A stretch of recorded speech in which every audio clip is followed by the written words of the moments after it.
Hey guys, alright. Just gonna be a little update video. Let you see the quail, they growing. I mean, our quail grow quick, you know, in 6 weeks they full grown, mature, and they can start laying eggs. So this is a week. Look at them. They just going to town, eating a lot of food now. I lost one. We had 15, lost one inside. It's 14, I'm down to 13 in here. But they all look pretty healthy. We're going to be okay with them. Okay, so these quail are doing fine here. Right, still laying eggs. See them? And yeah, so they're only a week old, or about a week and a half. Let's see, because they were born on a Tuesday, so it's about a week and a half. Now, I did some upgrades to the chicken coop because my American Brace chickens, all 4 of the hens are laying now. And so I added another laying box, nesting box. But if you remember, the blue and the red was it was all I had in there of the you know, it was a milk crate. You know what I'm saying? So I added another milk crate, and then I realized, you know what, they really need more space, and so I added up 6 inches on there, so that was 10 inches to the crate, so 16. So I made some sides, put a top on it, okay? But now they're going to go up there, because before they were going in there, and they were filling those the 2 next boxes up with chicken poop. So now they're going to poop up there, and this would be for nesting. They'll still poop in here, but not nearly like it was, you know what I mean? So they up higher, you know, chickens like to be up high, so they're gonna love it up there. And I have an egg in here already. I left it instead of taking it for the night. I'll leave it that way. Hopefully tomorrow I'll have another 3 eggs in there, you know. So today was the first day. I had 4. Yesterday I got 3 eggs out of there, and then today I had 4. And then I thought with the 3, I thought, well, man, maybe I didn't collect it for a couple of days. I couldn't remember. And so when I was getting ready to do this, I had 4 eggs sitting in there. So, and I had 4 hens, so they're all starting to lay. So that's the update with the chickens. Update with some of the growth of the vegetables. We got broccoli, cauliflower, and cabbage growing in here. I got lettuces, bok choy, arugula, some kale. In this area, everything's really coming out. The beets are kind of growing, but they're struggling a little bit here. We'll see what happens with the beets, but everything else is doing fantastic. So tomorrow I'm tackling that, and I might even do away with it and do all containers, or I might just go ahead and just kind of prep that one and get it ready for one more, and that way by the spring, if we decide to move, if we move in by the spring next year, I won't even have to worry about fooling with it. So if not, then before the spring comes, I'll get that ready for the spring. So everything looks like it's doing pretty good. I got a lot of peppers still here, but I'm going to be clearing all this out and getting all this ready. I got to get some more stuff planted. I want to get carrots planted. Mindy's coming home with some potatoes, organic potatoes. We usually buy a couple of sacks of potatoes, 5-pound bags, like 2 of them, and I'll plant them in my sections I have over here. So I want to get them in the ground. I usually get them in the ground for January, and they'll go green, and we might get a freeze, and the greens will die, but the potatoes are still good, and then the greens grow back. That's my experience with it. You know, I don't know if that's right or wrong, but that's been working for me for the last 3 or 4 years. And then I got to start to clear this out, make my better arch over there, get that ready for the spring. But I can also plant sweet potatoes in here, which I think I want to get down. I want to get this out and add some amendments to the soil and get some sweet potatoes going.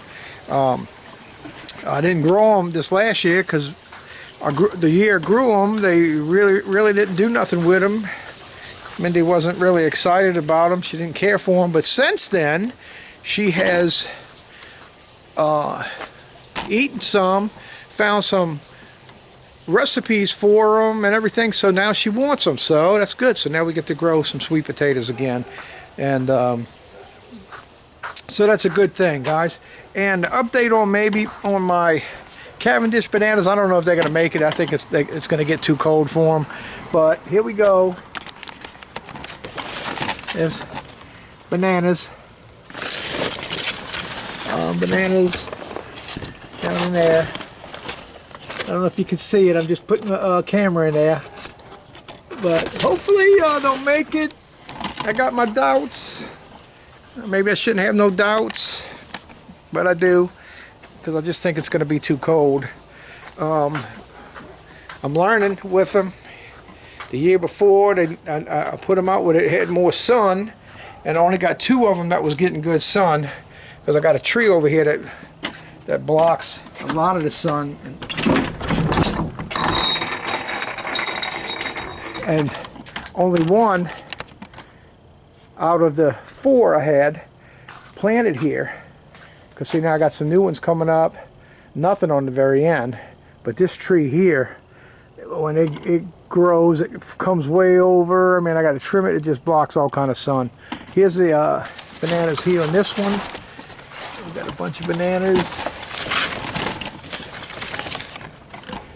Yeah, so I could tell the cold's getting to it, so we're not going to get bananas on these again this year.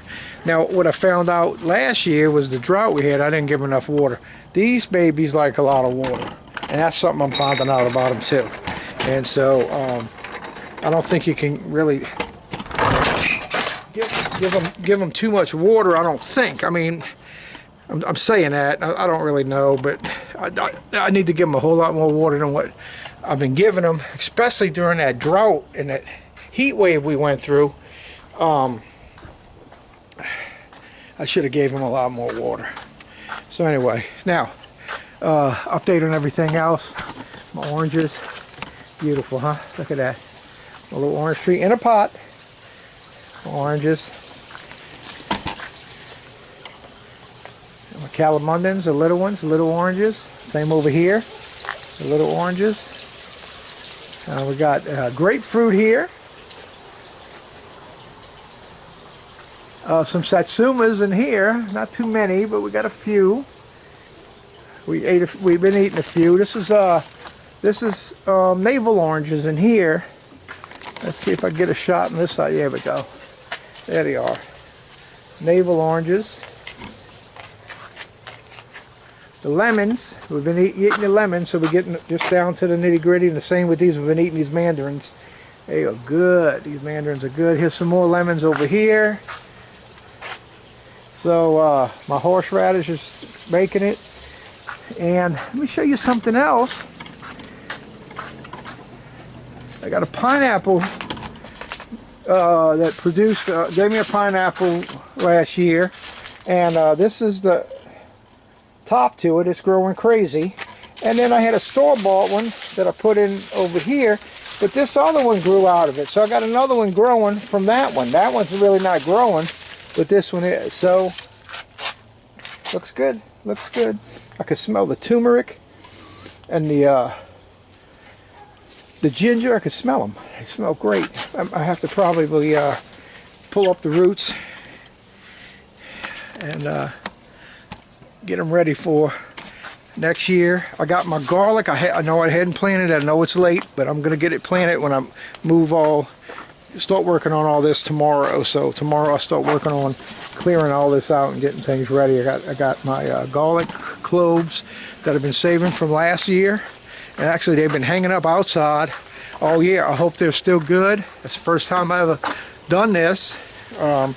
So as you can see, that's what I got left right there. Maybe it don't look like a whole lot to y'all, but there's quite a few in each one. I mean, I'll be able to, you know, 5-6 times that harvest right there.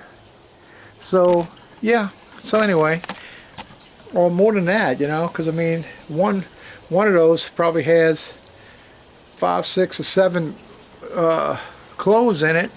So I'll get a pretty good harvest off of it. So yeah, that's what's going on, guys. That's an update. of what's happening. And so when I start clearing out this other stuff, I'm going to video that. I'm going to show y'all what's going on with all that, and it's going to look nice when it's done. I got to get my back here looking nice. I've never let it go this bad before, you know, but you know, we had that heat wave and I wasn't doing anything back here, and things got kind of out of hand, and I had a lot of changes. I got rid of all my chickens and got those American Brees, and that's what I'm going to raise those. I want to multiply those. Now they're not ready for that. They ain't even molted yet, so we're just now getting the little eggs, and they small eggs, and but they some pretty birds. Look at them. They are beautiful. They beautiful. I'm glad I got them. Hello. They real skittish though. I'm used to the buff Orpingtons. The buff Orpingtons are really very human friendly kind of bird, man. They're not real skittish. They're not scary. They come up to you. You can pet them. You can pick them up. They're easy to catch. For me, now, I mean, if somebody else that they didn't know, I'm sure it wouldn't be that way. But they were like that. Now these guys, maybe eventually they'll get this way. I don't know. I hadn't been. All right. So anyway. Okay, guys, that's it for the little update, little small update. What's going on with the quail, the chickens, and all my my greens that are growing. And see you on the next video. Okay, we'll have an update on that when I get all this cleared out. So tomorrow and the rest of the week, I'm going to be working on this. So, all right, we'll see you on the next video, man. Please subscribe and like. Hit the like button for me right now. Hit it right now while we're talking. Hit it, like, boom. Thank you. And subscribe if you haven't, and share it if you want, you know. But anyway, I thank you guys for tuning in. Y'all be blessed. I hope you had some a good Thanksgiving, and looking forward to Christmas and New Year's. So anyway, y'all be blessed. See you on the next video. Okay, bye.